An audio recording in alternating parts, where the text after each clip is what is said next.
So ಈಗಾಗಲೇ ನಾವು ತಮಿಳುನಾಡಿಗೆ 177 TMC ಬಿಡಬೇಕಾಗಿತ್ತು ವರ್ಷಕ್ಕೆ. ಇವತ್ತಿನ ಲೆಕ್ಕದಲ್ಲಿ 148 TMC ಬಿಡಬೇಕಾಗಿತ್ತು. ಈಗಾಗಲೇ 299 TMC ನೀರನ್ನು ಕೂಡ ಬಿಟ್ಟಿದ್ದೇವೆ. ಎಲ್ಲ ಅಂಶವನ್ನು ಹೋದ ವರ್ಷ ಎಷ್ಟು ಬಿಟ್ಟೋ ಎಲ್ಲ ಕೂಡ ನಾವು ಸುಪ್ರೀಂ ಕೋರ್ಟ್ಗೆ ಸಲ್ಲಿಸಿದ್ದೇವೆ.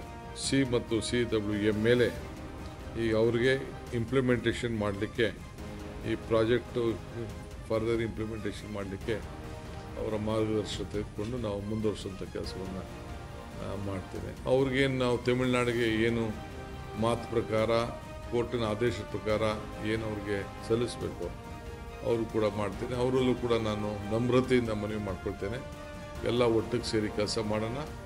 ನಿಮ್ಗೇನು ಗೌರವ ಕೊಡಬೇಕು, ಏನು ಆದೇಶ ಇದೆಯೋ ಆದೇಶನ ಖಂಡಿತ ನಾವು ಪಾಲನೆ ಮಾಡ್ತೀವಿ ಅಂತ ಹೇಳಿ ತಮಿಳುನಾಡವ್ರಿಗೂ ಕೂಡ ನಾನು ರಿಕ್ವೆಸ್ಟ್ ಮಾಡ್ಕೊಳ್ಳಿಕ್ಕೆ ನಾನು ಬಯಸ್ತೇನೆ.